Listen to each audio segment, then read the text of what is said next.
A partir de este momento,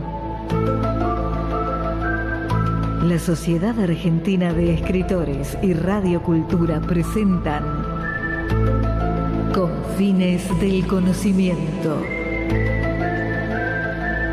Un programa creado y conducido por el doctor Antonio Las Heras.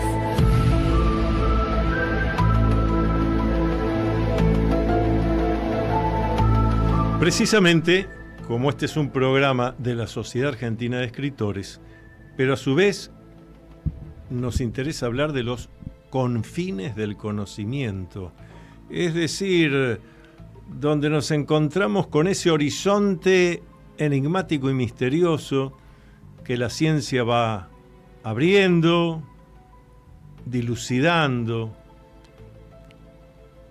Y quiero hablar, combinando ambas cosas, de dos escritores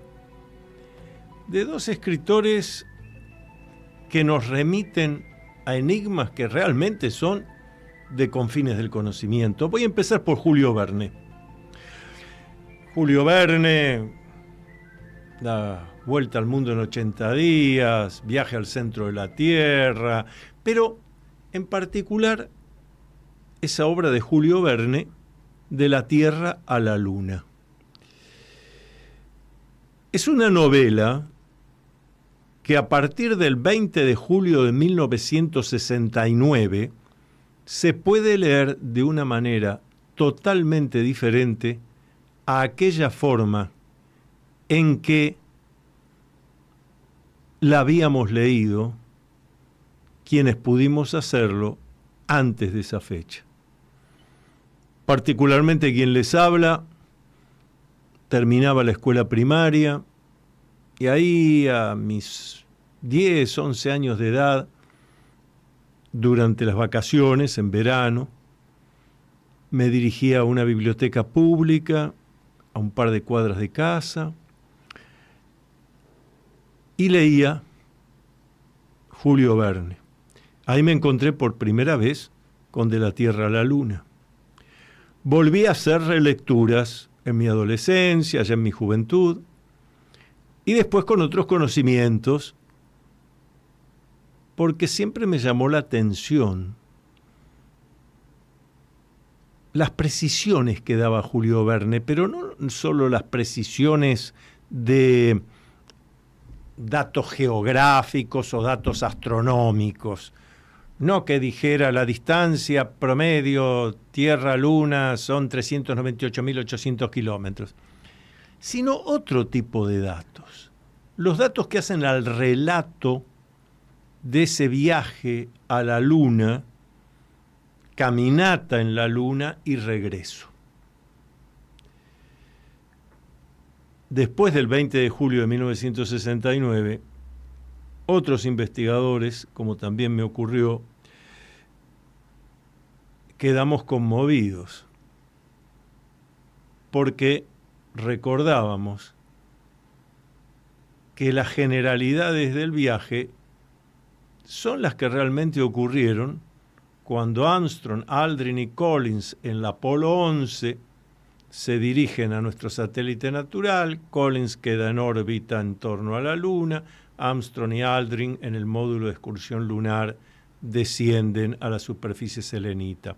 No encontraron seres de la Luna, etc., pero sí hicieron ese recorrido, luego volvieron desde el módulo de excursión lunar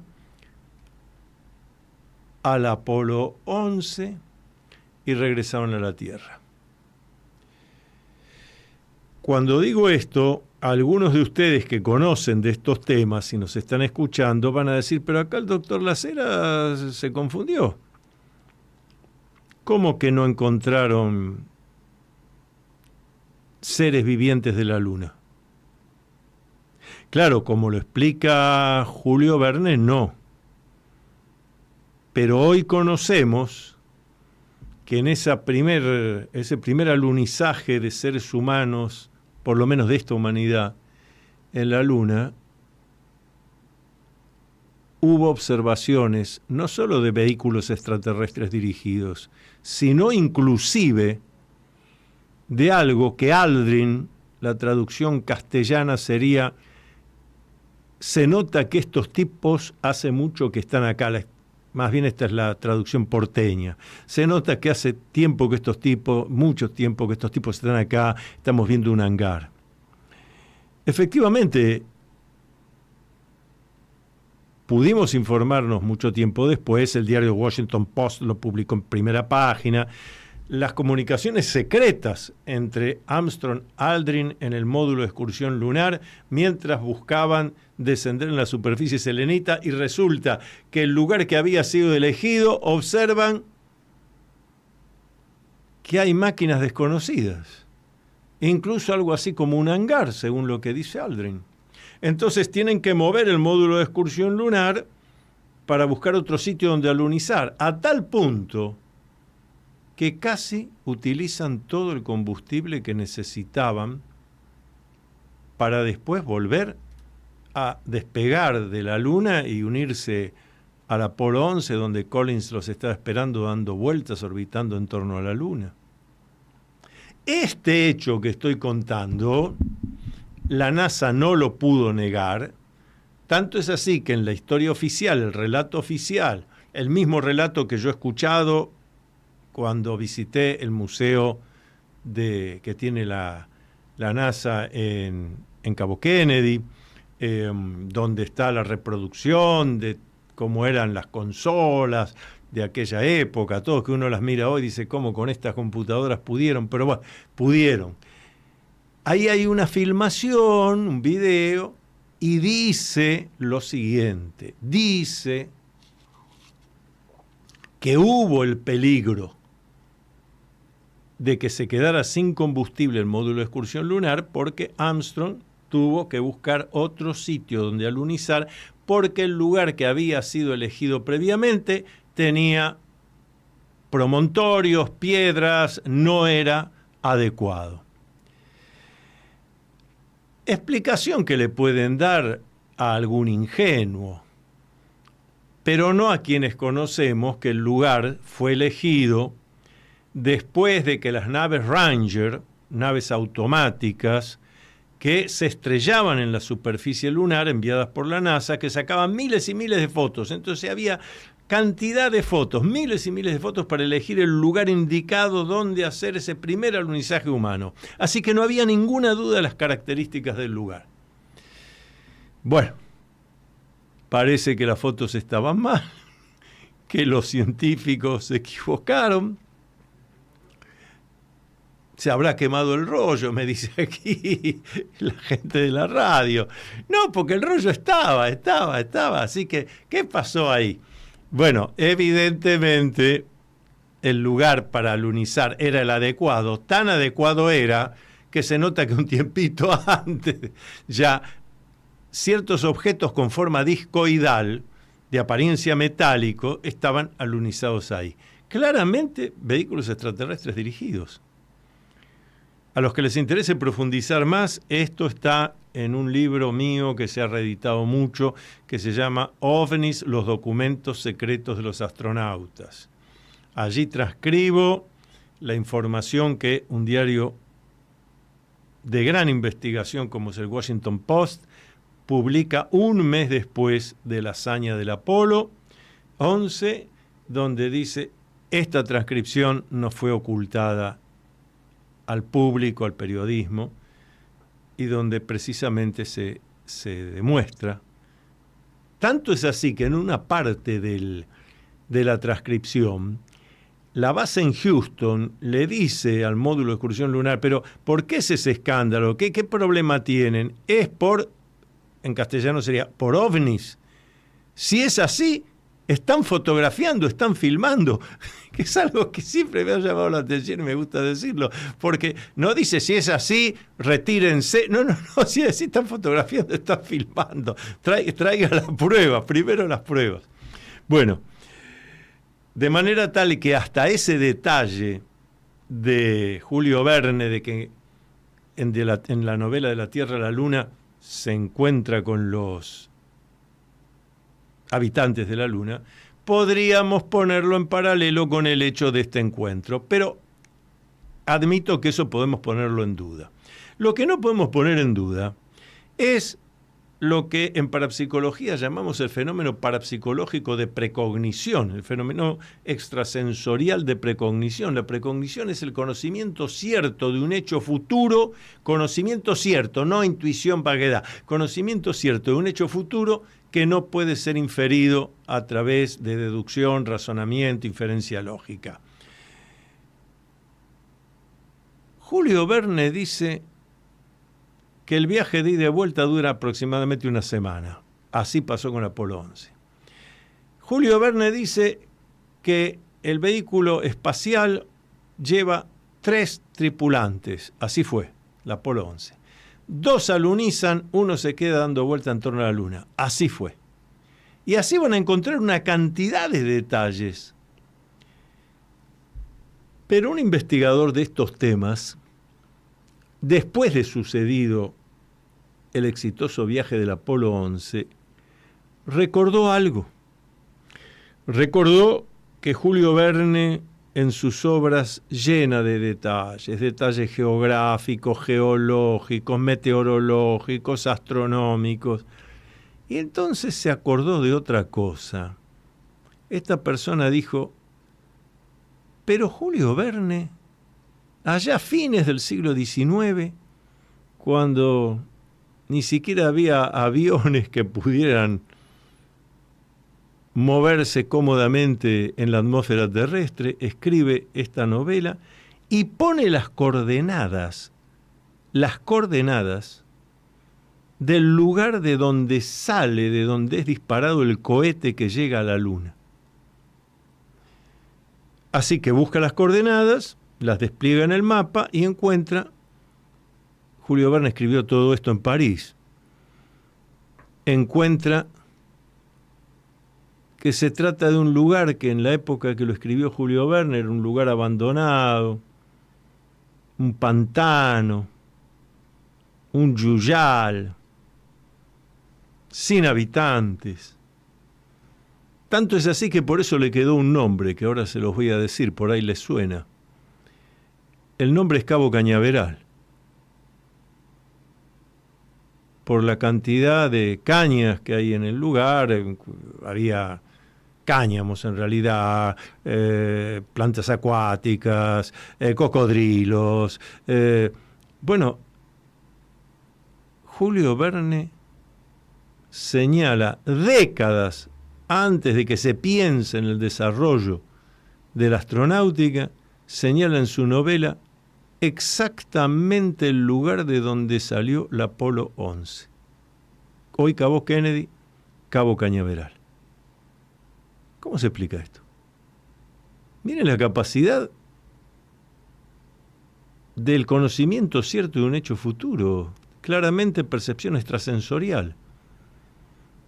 Y no es el único caso que ocurre cuando lo relacionamos con la literatura. Si te interesa lo que estamos hablando, si querés comunicarte con nosotros, aquí con el doctor Antonio Las Heras, me escribís a mi WhatsApp, que es 11 49 49 28 50. Si querés averiguar de los cursos que estamos dando, de los libros, cursos a distancia, los libros que tenemos, todo, nos pedís información escribiendo a nuestro WhatsApp, que es 11 49 49 28 50. Nosotros seguimos hacia medianoche en punto, pero ahora hacemos una pausa. Atrévete a vivir en plenitud. El nuevo libro del doctor Antonio Las Heras, a la venta por Mercado Libre y también en librerías Cúspide.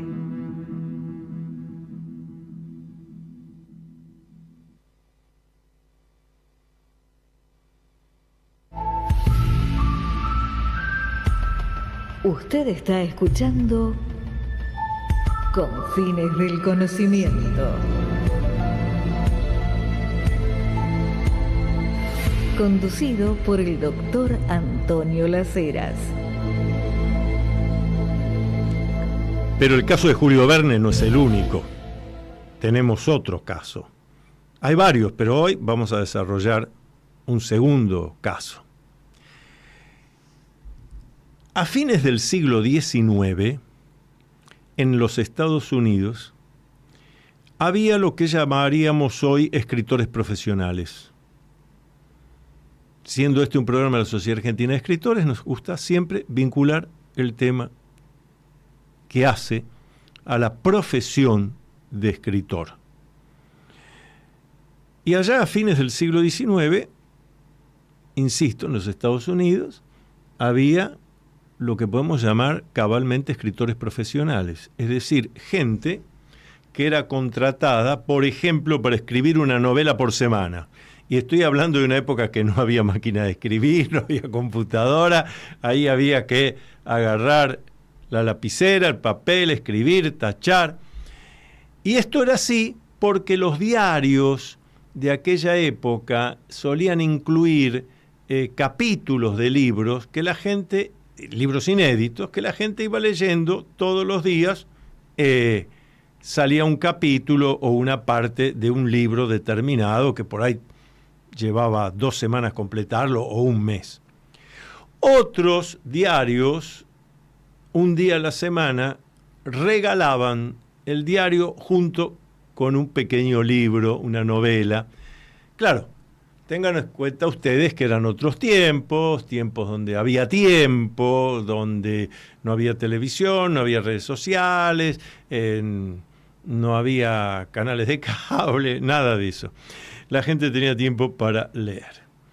Entre estos escritores profesionales que producían una novela por semana o cada 10 días, se encuentra Morgan Robertson.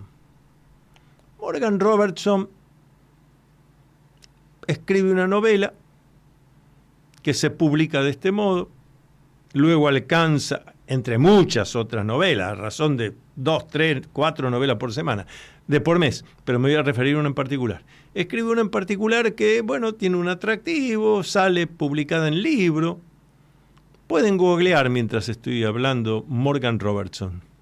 Así ven las fechas, nacimiento, cuándo publicó la primera edición de el libro llamado El hundimiento del Titán, The Wreck of Titan.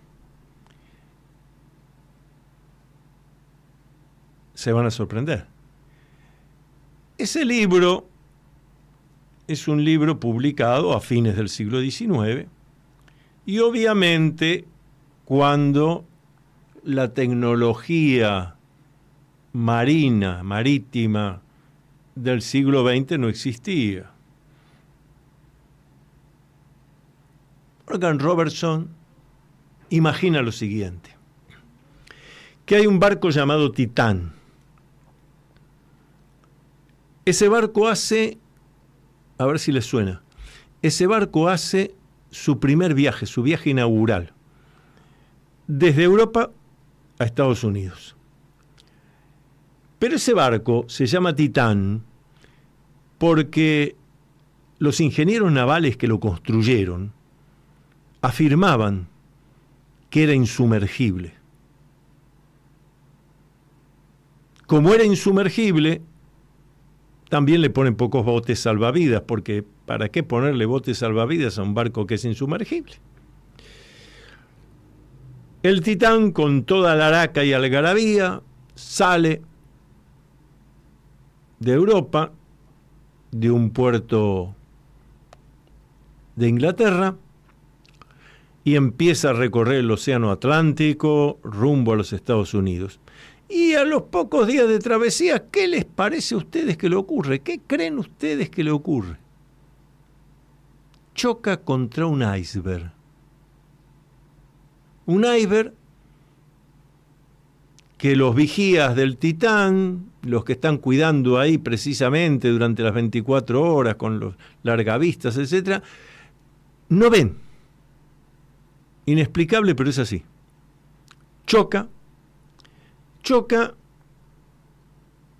y comienza a hundirse el Titán, el insumergible. Y eso nos genera un primer problema, porque como era insumergible le habían puesto pocos botes salvavidas. Entonces mucha gente se tiene que tirar al agua, pero resulta que el agua está helada. Así que al par de minutos, 2 o 3 minutos se mueren ahogados. Pero curiosamente, algunos se salvan porque pasa un barco cerca. Y ese barco, de alguna manera, se entera, se acerca y salva a algunas personas. El Titán se hunde completamente con su capitán y cantidad de muertes.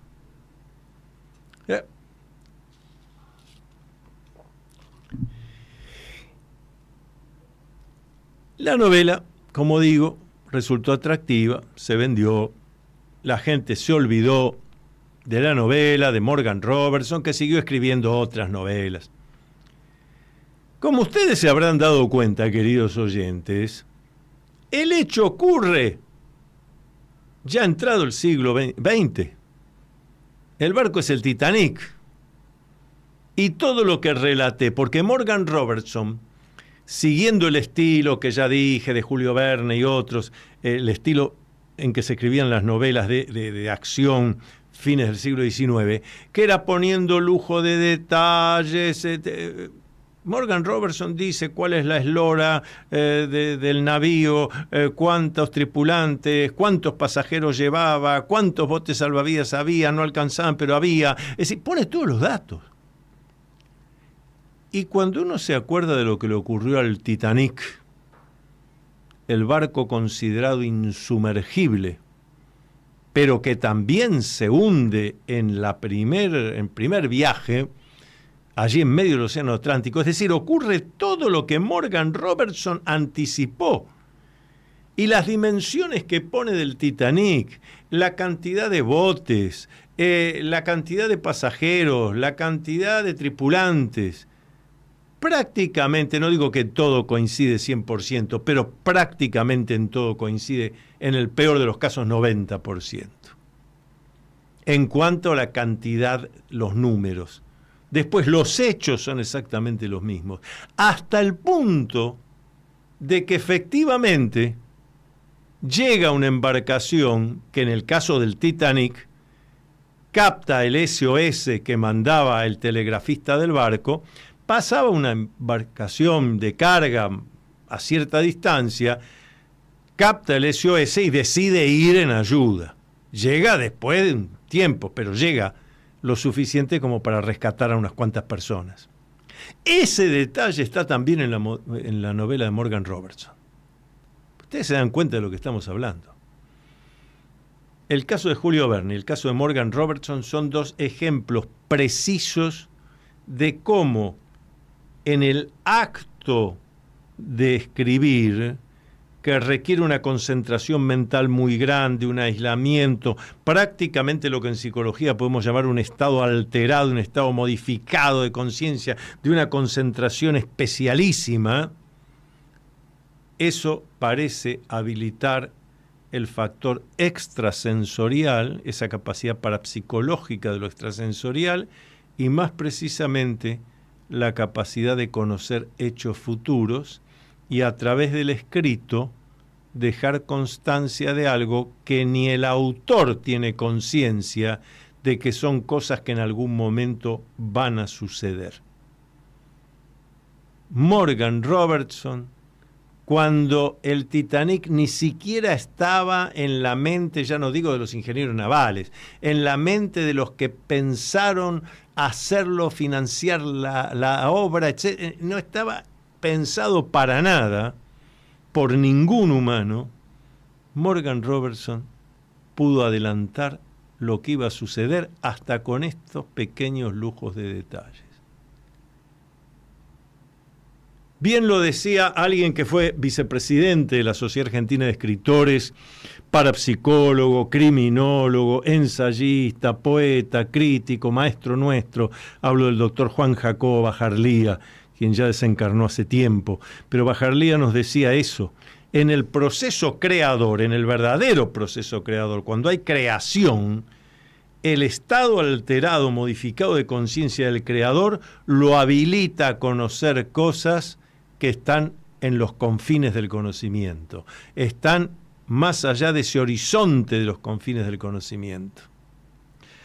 Si se quieren comunicar con nosotros, le damos el WhatsApp para que puedan hacerlo, nos pueden dejar sus mensajes, sus preguntas, qué temas quieren que tratemos acá en este programa, quieren averiguar de los cursos que estamos dando a distancia de parapsicología, desarrollo del poder mental, los libros que tenemos a disposición, las actividades que hacemos. Nos envían WhatsApp al 11 49 49 28 50.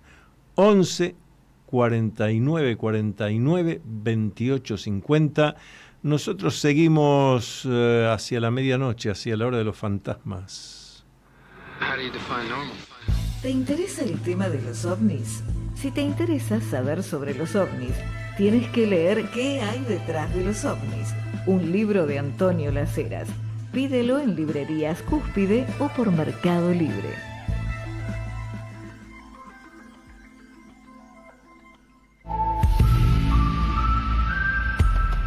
Usted está escuchando Confines del Conocimiento. Conducido por el doctor Antonio Las Heras.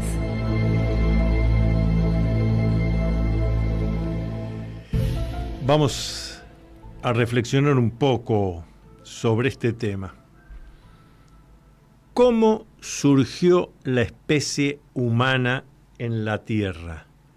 ¿Cómo surgió la especie humana en la Tierra?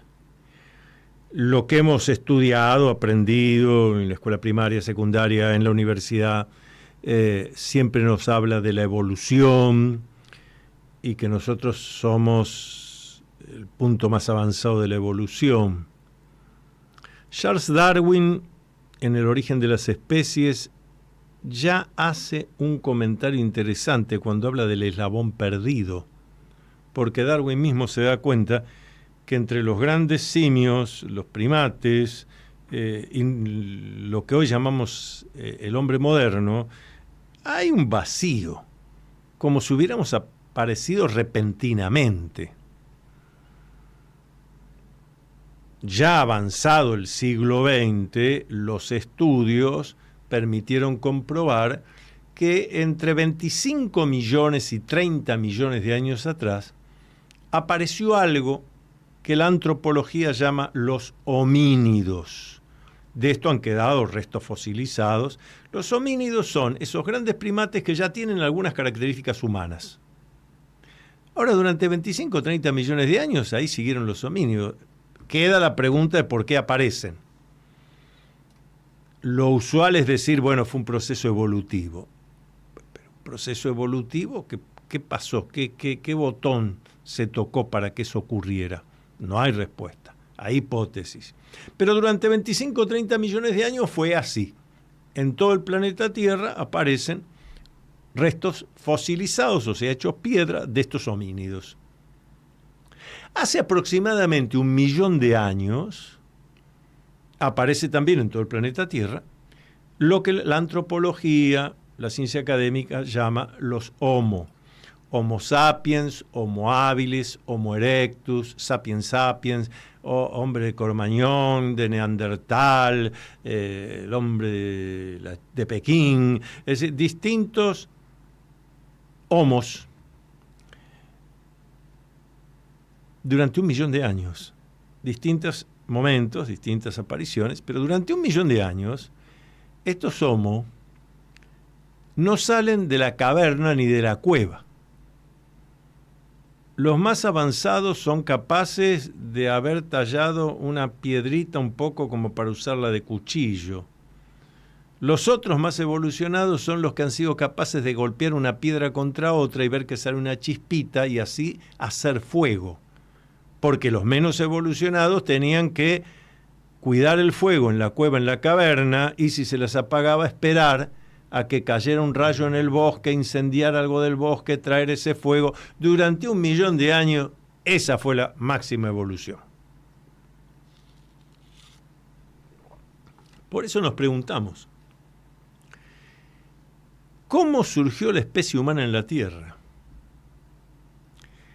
Vamos más profundo, ¿cómo aparece la primera forma de vida en la Tierra? Es un interrogante que, aún habiendo hipótesis más o menos aceptadas, hipótesis es una suposición, no es una comprobación definitiva, continúa siendo imposible de responder para la ciencia actual. Hay hipótesis, pero la respuesta no está. De manera que se comprende que si no hay una respuesta definitiva a cómo surge la primera forma de vida en la Tierra, mucho menos la va a haber como respuesta clara y precisa para la pregunta ¿cómo surgió la especie humana en la Tierra? ¿Cómo surgimos nosotros, los humanos actuales? Lo que la antropología, la ciencia llama el hombre moderno, que aparecemos entre 13.500 y 16.000 años atrás para acá. Es real que hubo una etapa concreta de la evolución que marcó un punto de inflexión en el camino inevitable hacia el Homo sapiens. Pero, ¿cómo se generó ese momento clave? ¿Somos el simple fruto de unas fuerzas naturales movidas por el azar? ¿O somos el resultado de la intervención de algo desconocido? Ese algo pónganlo entre comillas, porque ¿qué es ese algo? Les repito, ¿somos el simple fruto de unas fuerzas naturales movidas por el azar o somos el resultado de la intervención de algo, entre comillas, un algo desconocido? ¿Acaso puede aceptarse que el ser humano sea el fruto de una evolución biológica producida íntegramente al azar? Fue la evolución natural. ¿Podría aceptarse razonablemente, nos preguntamos, que fue la concurrencia fortuita de un conjunto de causas aleatorias lo que permitió que tuviera lugar el origen biopsicosocial del humano? Aquí me detengo para esto. El origen biopsicosocial del humano. No hablamos solo de las características biológicas.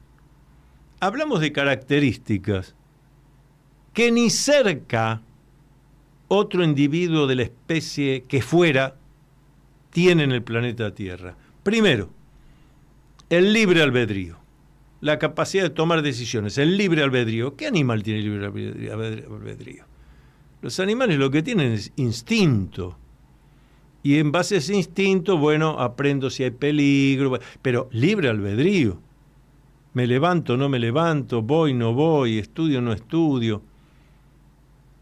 Y luego, no solo libre albedrío, que ninguna otra especie la tiene en el planeta Tierra conocida hasta hoy, sino el pensamiento racional, reflexivo, positivo, creativo y proactivo.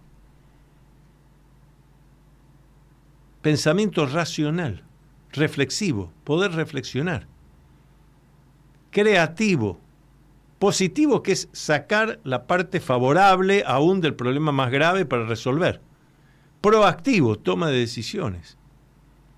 Pensamiento racional reflexivo, lo que ha permitido el desarrollo de la filosofía, por ejemplo. Creativo, la poesía, la literatura, las artes plásticas, la ciencia, la técnica. Esto está en nosotros, pero solamente en nosotros lo que se llama el humano moderno. En 1.000.000 de años el homo, todos los homos que quieran, no lo pudieron desarrollar. ¿Qué pasó que de golpe se pudo? Ya expresaba Carlo Rubbia, Premio Nobel de Física en 1984, expresaba este Premio Nobel de Física lo siguiente: está claro que todo esto que hace surgir al ser humano en la Tierra no puede ser consecuencia de la casualidad. Hay evidentemente algo o alguien haciendo las cosas como son. Esto no se lo dice el doctor Antonio Las Heras que les está hablando. Tampoco lo está diciendo un sacerdote, un pastor, alguien de algún culto o credo. Lo está diciendo un Premio Nobel de Física. Carlo Rubbia, Premio Nobel de Física en 1984, que está diciendo que hay evidentemente algo o alguien haciendo las cosas. ¿Qué me dicen? No es Erich von Däniken, el autor de Recuerdo del Futuro, El Oro de los Dioses, que la gente dice, bueno, pero la gente que está en desacuerdo con las hipótesis de Däniken dice, no tiene formación académica, universitaria, está imaginando. Para los que no conocen a Erich von Däniken, el autor de Recuerdo del Futuro, El Oro de los Dioses, y además el que ha traído de nuevo en el siglo XX, segunda mitad del siglo XX, la idea de que los humanos somos el resultado de mutaciones genéticas realizadas por especies inteligentes, avanzadas, desarrolladas, que vinieron del espacio, que vinieron de otros planetas, que encontraron a esos homínidos, o antes, a esos primates, a través de estos trabajos de manipulación genética, hicieron surgir los homínidos, hace 1 millón de años los Homo, y en una intervención final, más reciente, aparecimos los humanos modernos, que somos capaces de hacer en menos de 16.000 años todas estas proezas. Es un tema que apasiona y a otros los angustia, porque si somos creación de otras mentes inteligentes, ¿por qué? ¿Por qué lo hicieron?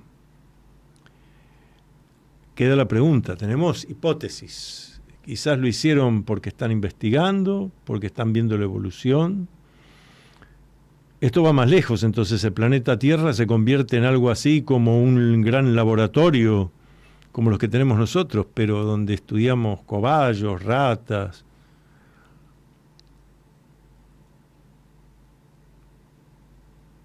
O todo el sistema solar, como ha dicho algún otro investigador, todo el sistema solar es un gran laboratorio donde seres de otros mundos investigan.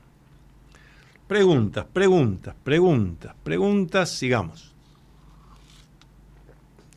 Para poder hacernos un claro criterio de lo, llamémosle, misterioso que hace al origen de la especie humana, tengamos en cuenta que Louis Seymour Walter Leakey, el famoso doctor Louis Leakey, nacido en 1903, desencarnó en 1972, fue un destacadísimo arqueólogo, antropólogo, paleontólogo.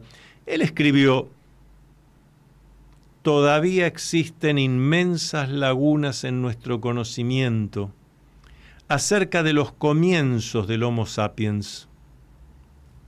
Hay ejemplos de auténtico Homo sapiens fechados hace 28.000 o 30.000 años.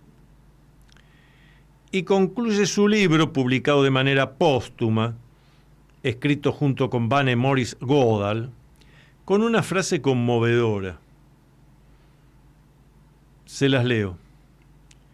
Serán recompensados ampliamente con el aporte que hagan al conocimiento pleno de cómo el hombre llegó a convertirse en hombre. Esto es clave, dicho precisamente por Louis Leakey, un antropólogo de primera línea de la segunda mitad del siglo XX. Tomar conocimiento pleno de cómo el hombre llegó a convertirse en hombre, porque es lo que les estoy diciendo. Tuvimos 1 millón de años el Homo, pero viviendo en la cueva y en la caverna, golpeando una piedrita para hacer más o menos algo así como una especie de cuchillo pétreo, golpeando una piedrita contra otra para sacar una chispa a ver si podía hacer fuego, tapándose con algún cuero de algún animal que había cazado. De ese hombre a este que dice Louis Leakey, convertirse en hombre, en el hombre moderno. Algo pasó. Y lo más notable es que fue algo repentino. No es que llevó un proceso. Entre 13.500 y 16.000 años atrás, en todo el planeta Tierra surge esto que nos lleva al humano actual. Ténganse en cuenta que esto lo escribía la persona que tenía en ese momento, ya dije que desencarnó en 1972, los mayores conocimientos sobre el origen de la especie humana. Y ese investigador, ese científico, ese académico, reconocía que cómo hemos surgido en la Tierra seguía siendo un enigma a descifrar. Mucho antes, ya lo mencioné, Charles Darwin, nacido en 1809, desencarnó en 1882, en su libro El origen del hombre, señala lo siguiente, se los leo. La principal conclusión a la que aquí he llegado y que actualmente apoyan muchos naturalistas que son bien competentes para formar un juicio sensato, es que el hombre desciende de alguna forma altamente menos organizada. Los fundamentos son los que reposa esta conclusión, nunca se estremecerán, porque la estrecha semejanza entre el hombre y los animales inferiores en el desarrollo embrionario, así como en innumerables puntos de estructura y constitución, tanto de importancia grande como nimia, por ejemplo, los rudimentos que conserva y las reversiones anómalas a las que ocasionalmente es propenso, son hechos incontestables. Obsérvese que lo dicho aquí por Darwin, de ninguna manera aclara de qué manera se constituye la especie humana, con sus características singulares tan disímiles de las demás, sino que apenas apela a generalizaciones basadas en observaciones un tanto superficiales. Obvio, en aquellos tiempos no se conocían los estudios de ADN, ni tantos otros estudios y hallazgos de la ciencia actual. Pero lo que buscamos al transcribir esto que les he leído, escrito por Charles Darwin en El origen del hombre, lo que buscamos es subrayar que no tiene una explicación racional y por lo tanto fundamentada para explicar el origen del humano actual. Tanto es así que se ve obligado a referirse a un supuesto eslabón perdido,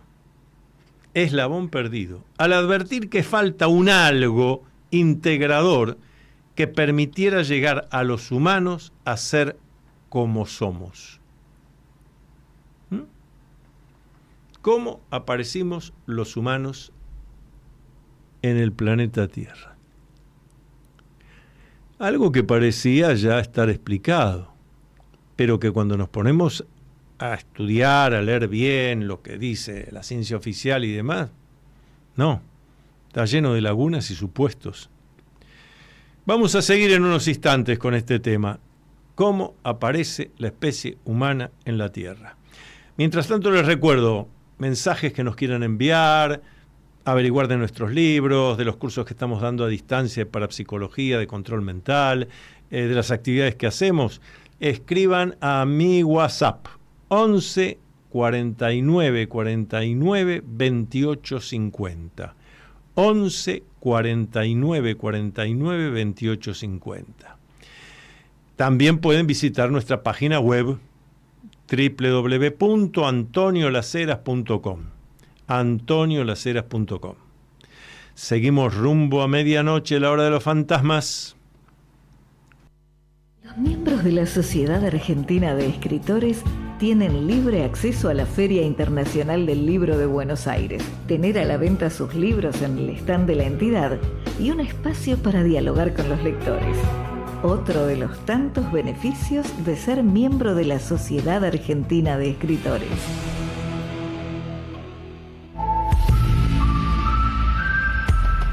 Usted está escuchando Confines del Conocimiento. Conducido por el doctor Antonio Laceras.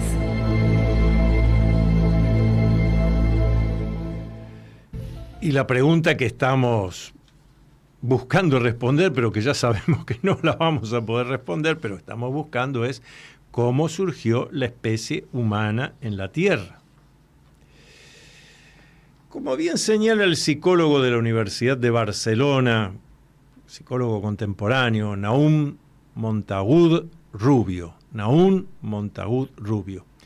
Les leo, él dice: hoy en día el eslabón perdido sigue teniendo mucha repercusión en nuestra cultura popular. No hace falta hacer una investigación muy profunda para ver que, a la mínima que se descubre un hueso homínido, los medios de comunicación no pueden resistirse a poner titulares del estilo ¿será este el eslabón perdido? Puesto que la idea de dónde venimos y de quiénes podríamos descender llama mucho la atención. De hecho, si ponemos eslabón perdido en nuestro buscador en Internet y especificamos que queremos buscar noticias sobre eslabón perdido, nos saldrán unas 43.000 entradas que demuestran lo vivo que está este mito todavía. Claro, eslabón perdido, porque ¿cómo aparecemos nosotros, la especie humana, pero en su versión del hombre moderno? No lo tenemos. Insisto, estuvimos 1.000.000 de años en la cueva, en la caverna. Cuando hablo esto con algunos académicos y más, me dicen, bueno, pero es posible, si es una hipótesis, que se haya necesitado ese 1.000.000 de años para que surja la evolución, se den las condiciones, y entonces ahí sí algo pasó. Pero a mí me interesa eso, ¿qué es? Porque ese algo pasó fue repentino. Fue la repentina aparición de estas cuestiones claves: el libre albedrío, el pensamiento racional, reflexivo, positivo, creativo y proactivo. Antes de eso nadie hacía poesía. Antes de eso la mayor creación que había era acumular una piedrita con otra a la entrada de la caverna para que no entrara el agua cuando llovía. Usar un cuerito. Sí, en muchos casos es verdad, el enterramiento, el enterratorio de los cadáveres de los miembros de la comunidad, es verdad. Tampoco todavía se ha explicado por qué alguna vez surgió eso, o de dónde surgió. Pero hay algunos animales que tienen cuidados especiales hacia los cadáveres de su especie, pero todo lo demás. Además, ocurre otra cosa. Hace entre 5.000 y 4.000 años atrás, en todo el planeta Tierra se desarrolla una ingeniería de construcción con grandes rocas, pesadas rocas, no solo las pirámides, no hablo de las pirámides de Egipto, Jeops, Jefren, Miserino, Teotihuacán en México, pirámides por todo el planeta, pero además otras construcciones pétreas. Construcciones pétreas donde uno quiere meter una hojita de afeitar entre una piedra y la otra y no se puede porque ajusta perfectamente, pero resulta que es algo que tiene 1.000, 2.000, 3.000, 4.000 años. O sea, está hecha a la perfección y dura y se mantiene. ¿Quién hizo el estudio de suelos para asegurar que poniendo eso ahí no se caía? Pero eso ocurre en un momento determinado y después vuelve a desaparecer ese desarrollo tecnológico científico. Eso se ve muy bien en Egipto. Las grandes pirámides están allí y está la vieja frase de que el hombre teme al tiempo y el tiempo teme a las pirámides. Porque están ahí, prácticamente inalterables. Sí, pero si uno busca otros lugares de Egipto, donde faraones de otros momentos, posteriores, 1.000 años después, quisieron hacer pirámides mucho más pequeñas, de 20 metros de altura, y las pirámides hoy están caídas. No supieron hacer pirámides mucho más chiquitas que esas gigantes que todavía están en pie. ¿De dónde salió ese conocimiento?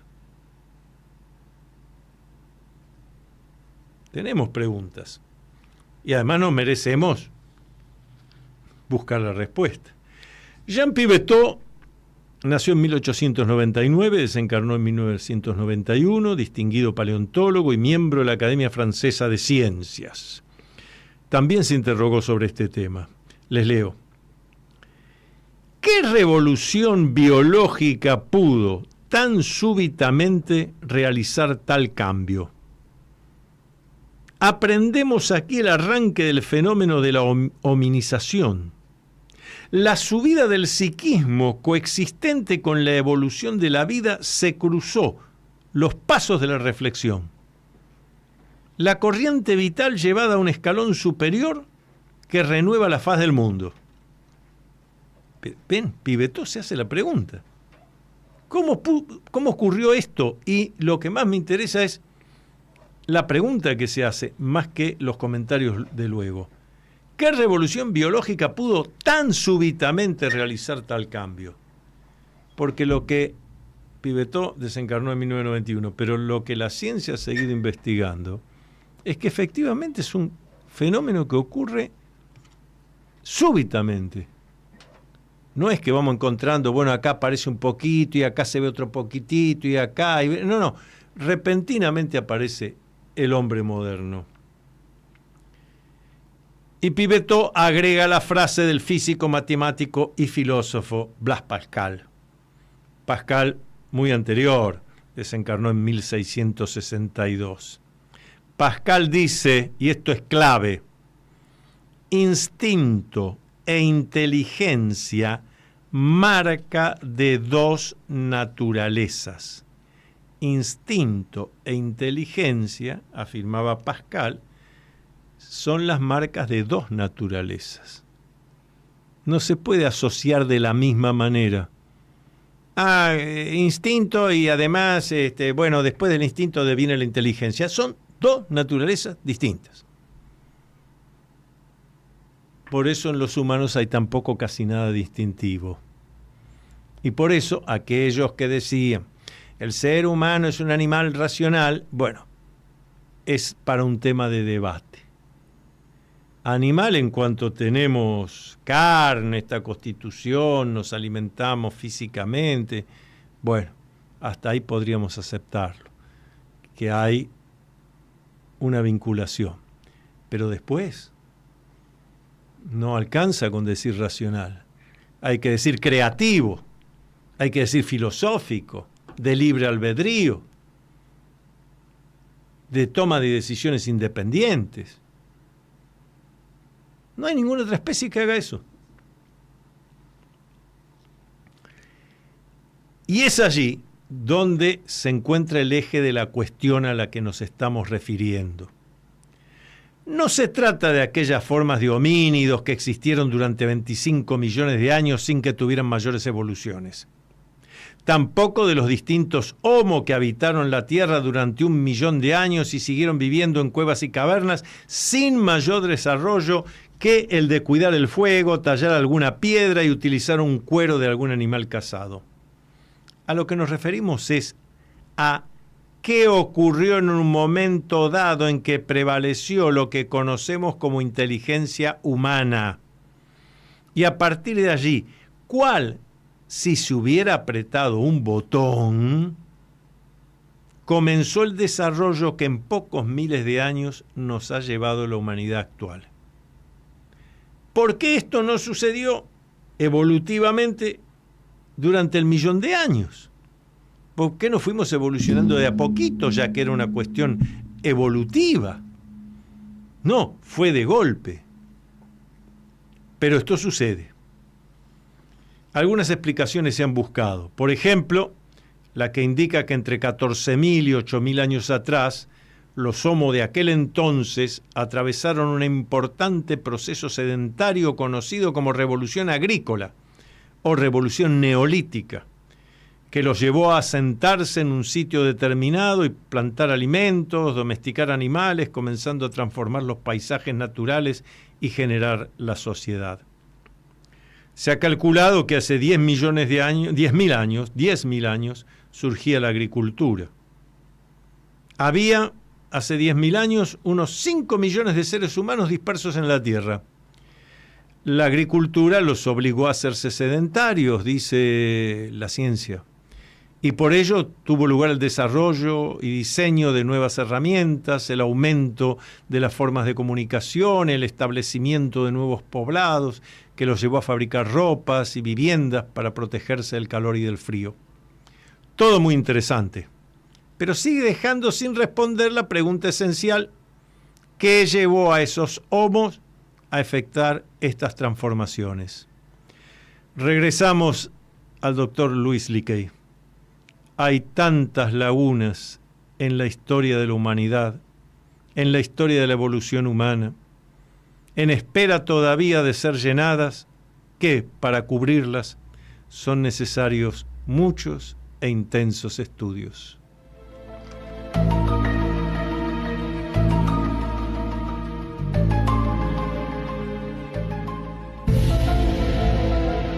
Hasta aquí, la Sociedad Argentina de Escritores y Radio Cultura presentaron Confines del Conocimiento, un programa creado y conducido por el doctor Antonio Las Heras.